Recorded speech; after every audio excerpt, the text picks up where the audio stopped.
Laman ng tao, masarap daw? Susunod sa Reporter's Notebook.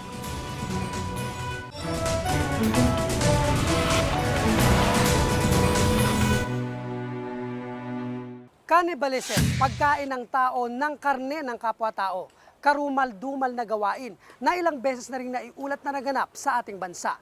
Ano kaya ang nagtutulak sa isang tao na gawin ito?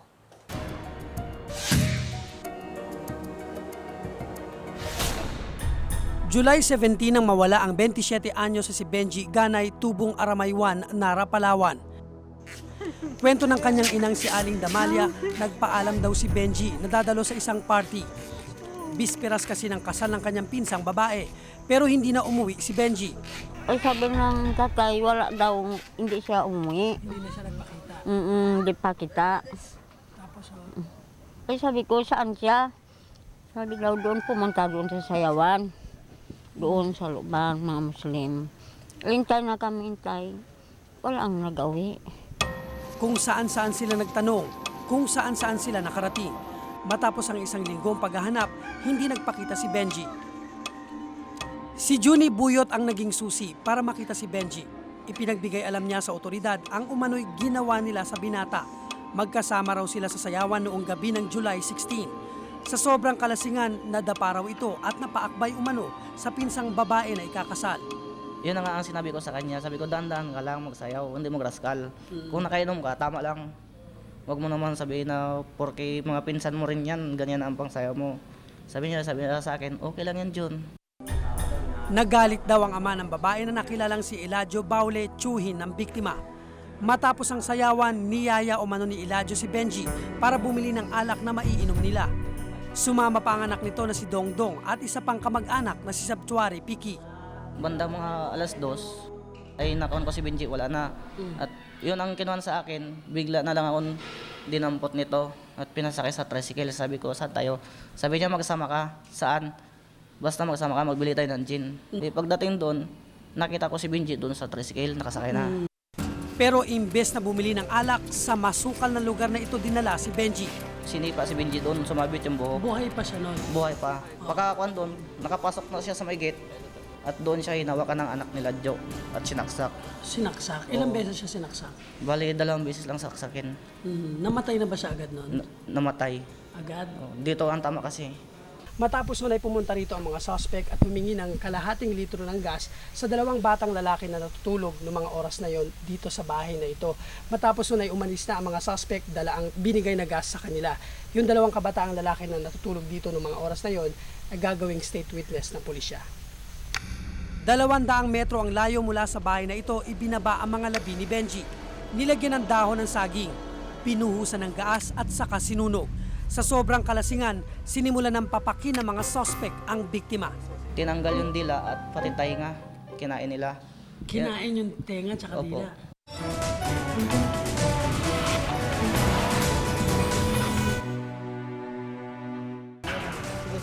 Isang lalaki, pinapak ng 4 na kamag-anak. Susunod sa Reporter's Notebook.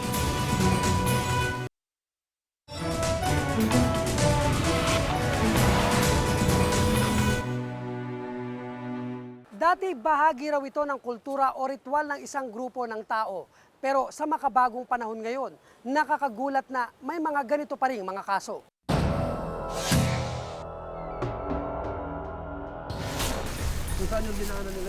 Sa tulong ni Junie na diskubre ang mga labi ni Benji noong July 24, naagnas na ito at halos buto na lang nang makita. Kwento ni Junie, halos ubusin ng grupo ni Eladio ang katawan ng biktima. Maging siya raw ay pilit na pinakain. Tinanggal ito, tinastas ito, pinakain sa akin. Sabi niya, kainin mo yan. Pag hindi mo kinain, papatayin kita. Dinala pa umano nila sa creek ang bangkay ni Benji. Pagkatapos ay sinunog muli. Ang masaklap bago iwan sa creek, hiniwa-hiwa pa umano ito ni Eladio at inipon sa isang plastic bag. Hinala nga niya baka hinalo pa ito sa handa sa kasal. Nabalitaan ng mga taga-barangay Aramaywan ang kwento na nakakain sila ng laman ng tao pero hindi nila ito pinaniniwalaan. Ang alam nila, nasarapan sila sa lasa ng kinaing karne. Kayo po ba nakakain nun? Oo. Siyempre, lasang baka. Kasi yun yung niluto nila. Saka kambing. May kambing na niluto. Yung iba itinatangging nakakain sila. May kinatay na tao, hinalo na, pinakain daw. Pero kami hindi nakakain. Panay tanggi ng grupo ni Eladio sa akusasyon sa kanila. Hindi raw nila magagawa ang karumal-dumal na krimen, lalo pat kaduguraw nila si Benji. Yun po ang hindi ko po alam. Dahil inosente po ako dyan sa sinasabi niya. Bago ako matulog, nandoon pa po sila nagsasayaw. Hindi niyo po alam yun? Hindi po, tulog po ako. At marami pong makapagpatunay, makapagpasabi pati mismo yung may bahay po na pinagkasalan dahil tiyuhin po yun ang misis ko. Mga oras na yun sa bahay po ako kasama kong dalawang anak at pamilya ko. Hindi niyo po alam yung nangyaring... Wala po kasi wala na ako dun sa kasayanan. Pero kumbinsido ang mga kamag-anak ni Benji dahil ilang beses daw nilang nakita na umaaligid sa kanilang bahay ang mga kamag-anak ni Eladio. Ang mga buto ni Benji umano ang pakay ng mga ito, lalo pat ito ang kaisa-isang ebidensya nila laban sa mga suspect. Mga palagay ko siguro mga 5 gabi. 5 gabi ha? Oo. Ilan ho yung umaaligid? 3. 3. Oo. Ano ho ang itsura nila? Hindi, may kwan eh.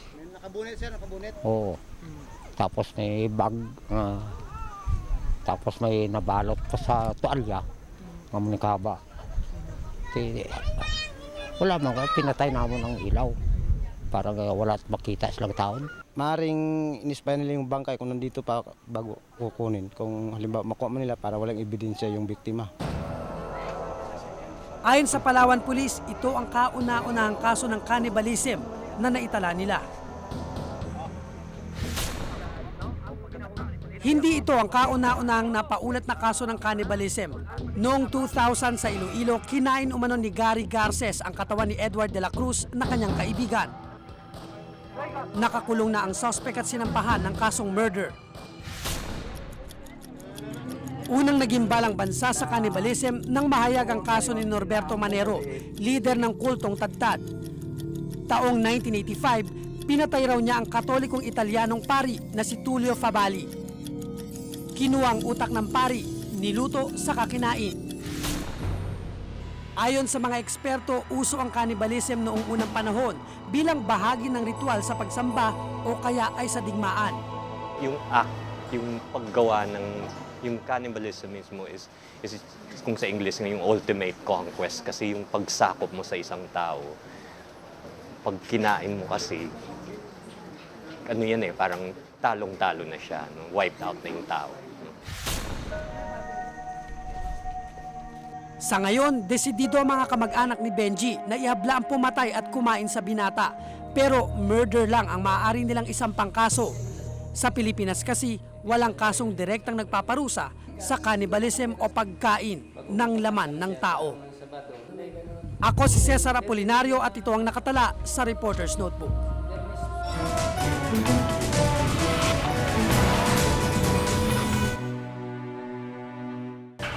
Aksyon ng pamahalaan sa dumaraming krimen sa Kamaynilaan. Susunod sa Reporter's Notebook.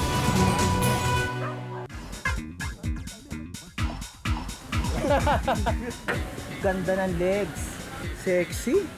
Maganda talaga yun, Tol. Mahirap kalimutan. Nako, kay Sushmita Sen pa rin ako. For me, it's Margie pa rin. Oy. Mas malupit naman yung ganda ni Lupita Jones, no? Basta ako, si Gloria pa rin. 1969, Miss You. Correct! It's fun to be out on...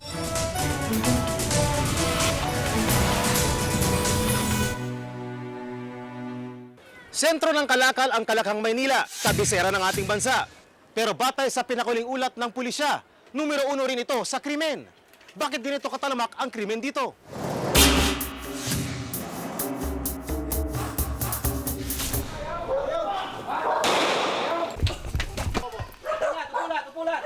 Habang ang karamihan sa atin ay mahimbing na natutulog sa gabi, may mga insidente ng karahasan pa rin nangyayari.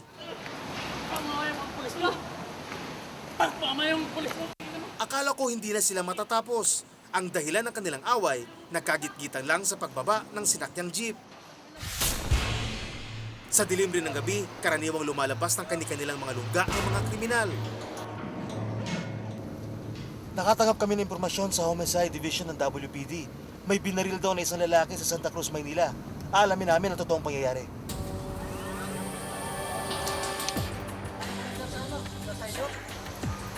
Sa morgue na ng Jose Reyes Hospital namin inabutan ang bangkay ng isang Filipino-Chinese. May 4 na tama ng bala ang biktima, 2 sa ulo, 1 sa braso at 1 sa liig. Sa kamang ito raw binaril ang biktima. Ayon sa kalibin ng biktima, nagulat na lamang siya nang marinig niyang 4 na putok ng baril habang nasa kabilang kwarto siya. Hindi na niya nahabol ang sospek. Nakatulog na nga ako. Tapos nung, ewan ko, anong oras na ako yun, nakarinig na lang ako ng pak. Hindi naman kagad ako nakatayo dito sa higaan. Tapos may pagtingin ko sa kanya, may dugo na nga. Pag silip ko ro, nakabukas nga yung ano namin, yung pinto. Maging ang mga pulis, blanco rin sa insidente. Hindi pa tayo pwede magkuhan ngayon dahil wala pa tayong wala tayong basihan pa. So sinasabi niya, basta pag-aralan pa natin, pag-iimbestiga tayo. Kada araw, 9 na krimen ang nagaganap sa Metro Manila. At nakababahalang ang nakatoka sa bawat 800 katao, isang pulis lang. Kung pag-uusapan ng kasong patayan, nangunguna ang lungsod ng Maynila sa may pinakamaraming insidente. Ayon sa National Capital Region Police Office o NCRPO, simula Enero hanggang Hunyo ng taong kasalukuyan, umaabot na sa 50 kaso ng murder at mahigit 30 kaso ng homicide ang naitala.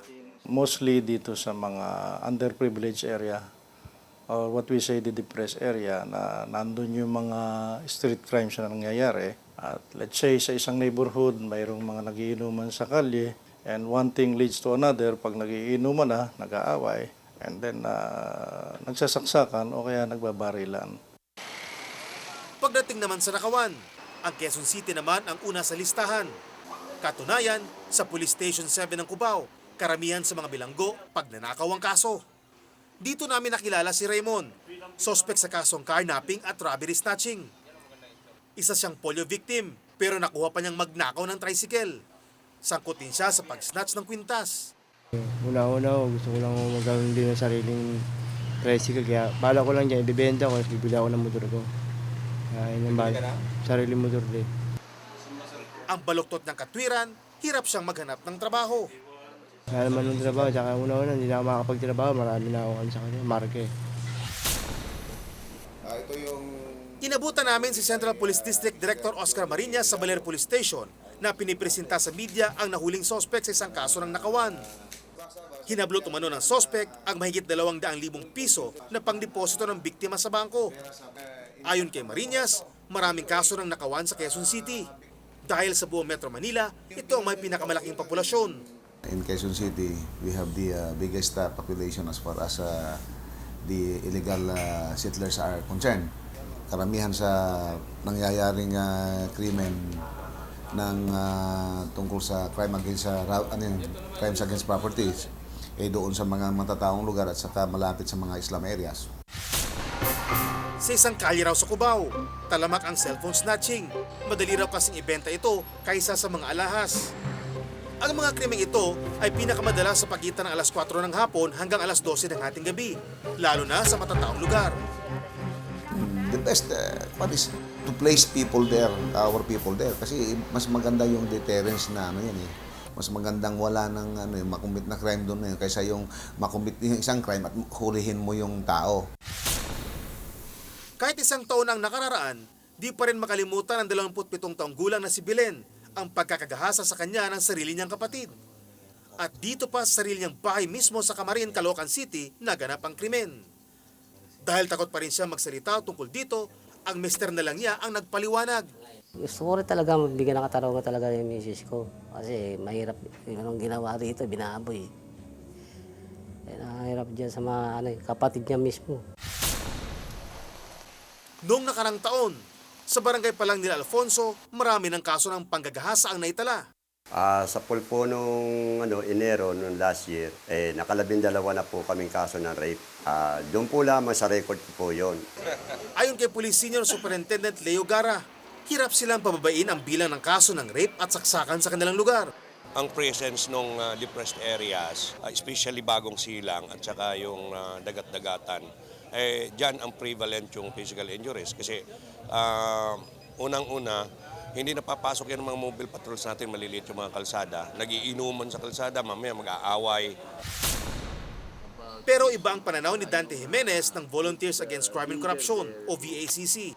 Recidivism, yung paulit-ulit na ginagawa ng taong yan dahil hindi nga siya napoprosecute, nahuhuli, napoprosecute, nakukonvict dahil nga sa napakabagal ng ating sistema. Sa kabuuan, ang Quezon City ang may pinakamaraming bilang ng krimeng na itala sa Kalakhang, Maynila. Maliban sa pagnanakaw, mataas din ang insidente ng physical injury dito. Pumapangalawa ang lungsod ng Maynila. Murder, homicide, robbery at theft ang may pinakamataas na insidente. Ang Caloocan na pumapangatlo sa listahan, nangunguna sa physical injury. Sumusunod ang rape at robbery. Patuloy na dumarami ang bilang ng krimen sa Kalakhang, Maynila. Hanggang kailan kaya maghihintay ang mamamayan sa konkretong solusyon na makapipigil sa posibleng nilang pagiging biktima ng mga krimen? Ako, si Tek Ocampo, at ito nakatala sa aking reporter's notebook.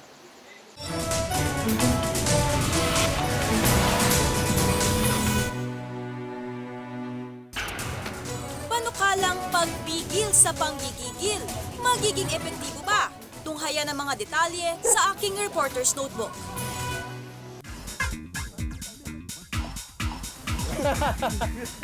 Ganda ng legs. Sexy. Maganda talaga yun, Tol. Mahirap kalimutan. Nako, kay Sushmita Sen pa rin ako. For me, it's Margie pa rin. Oy. Mas malupit naman yung ganda ni Lupita Jones, no? Basta ako, si Gloria pa rin. 1969, Miss You. Correct! It's fun to be out on GMA.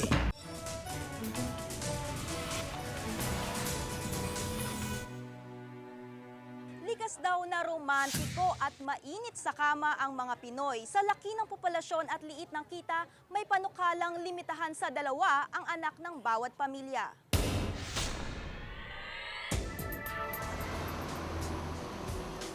Kahit saang sulok ka tumingin sa squatters area na ito sa kahabaan ng Commonwealth Avenue, may makikita kang bata.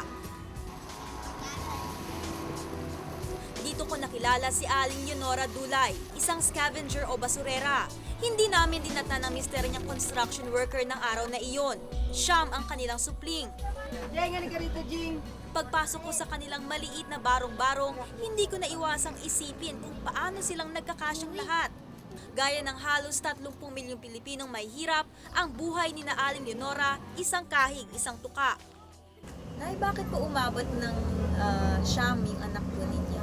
Kasi nga noon, hindi pa namin iisip yung hirap ng buhay. Kaya parang wala lang sa amin. Ngayon na lang ako nakapag-isip na dahil mahirap magpaaral, mahirap magpakain, mahirap ang kita ngayon, mahina ang pangamasura. Halos taong-taong suki si Aling Leonora sa hilot. Pag buntis ako, meron akong maliit. Buntis ako pa, yung baby ko 1 taon, buntis ako ng mga 3 months, 4 months. Nakahugas ka na ba ng plato? Gaya ng ibang magulang, may pangarap si Aling Leonora para sa kanyang mga anak. Marami akong plano sa anak ko. Gusto ko makatapos sila ng pag-aaral. Makapag-aaral sila. Oo. Gusto ko yung bago yung maganda yung buhay nila. Hindi katulad sa amin, hindi matulad sa amin. Yan ang mga pangarap ko sa anak ko eh. Sa palagay niyo po ngayon ay may ibibigay niyo po ba yun sa kanila? Hindi nga po eh. Karamihan sa mga anak ni Aling Leonora, maaga pa lang ay nagbabanat na ng buto. Ito ngang si Jessie, nangungulekta ng basura sa kalapit na subdivision. Si Flor Arellano, empleyado sa isang opisina sa Maynila, sigurista naman. Tiniyak na 2 lang ang magiging anak. Nagsa-Saudi ang mister ni Flor. After Kyle, kasi I was 40 that time nung nanganak ako kay Kyle. So, after that, nagpa-ligate pa ako para sigurado na hindi na ako mabubuntis kasi at that age pwede ka pang mabuntis eh. Ang boyfriend daw niya si Marvin yung sa pen. Gusto raw kasi niyang mabigyan ng sapat na pangangalaga at magandang kinabukasan ang mga anak nilang sina Chris at Kyle. Lumabas sa National Statistics Office Survey, 2 lang talaga ang gustong maging anak ng mga Pinoy, pero kadalasang sobra dito ang nangyayari. Sa pag-aaral daw na ito nagmula ang panukalang two-child policy ni Albay Congressman Edsel Lagman na nakapaloob sa House Bill No. 16 na inihain niya sa Kamara. Malaki na ang problema ng lumulubong populasyon. Hindi na pwedeng magpikit mata ang gobyerno sa problemang ito. 84 million na ang bilang ng mga Pilipino. 4 na sanggol ang ipinanganganak kada minuto. Tinatayang aabot sa 180 million ang populasyon ng Pilipinas sa taong 2038. Hindi na bago ang konsepto ng paglilimita ng bilang ng mga anak bilang solusyon sa population problem. Ang two-child policy na nakahain ngayon sa Kongreso, hindi sa pilitan. Pero may mga insentibo sa mga pamilyang susunod sa polisiyang ito. Bibigyan ng priority ang anak nila sa college scholarship. Pero ang sentro ng House Bill 16, ang pagbubuo ng Reproductive Health and Population Management Council at ang Mandatory Reproductive Health and Sexuality Education mula grade 5 hanggang 4th year high school. Umani ng batikos ang two-child policy ni Lagman, pangmayaman daw. 2 kasi ang average na bilang ng anak ng mga mayayamang pamilya. 6 naman ang sa mahihirap. Sino ba ang magkakaroon ng 2 anak sa ngayon?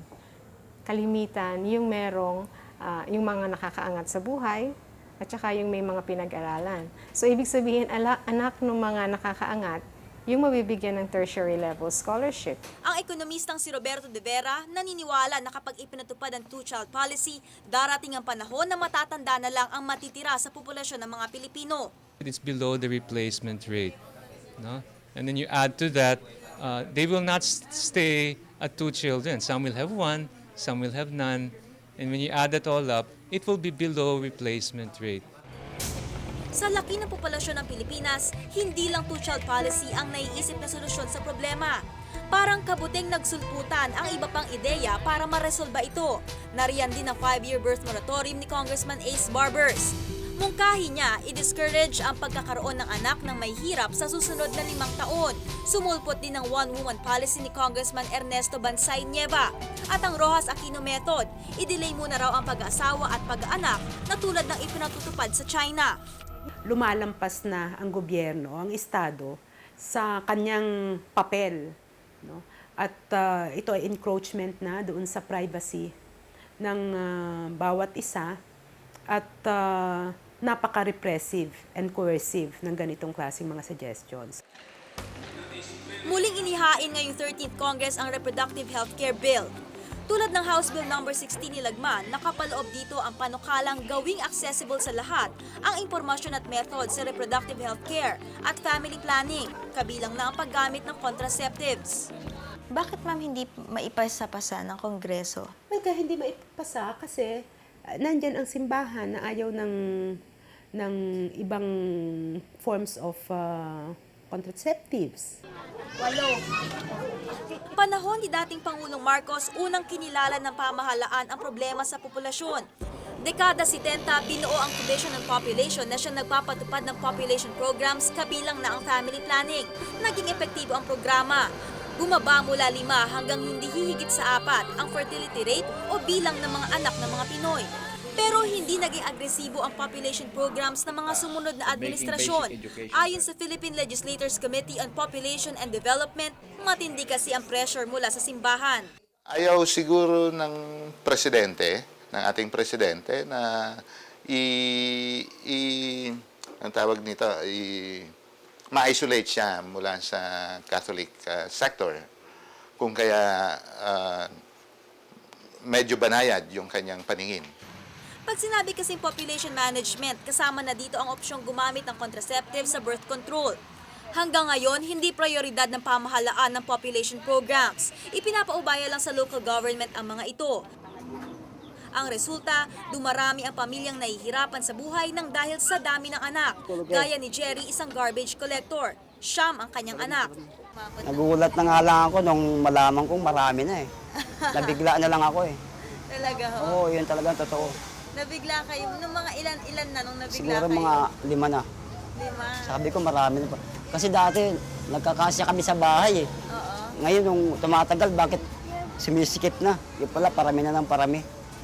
Kaya ganun.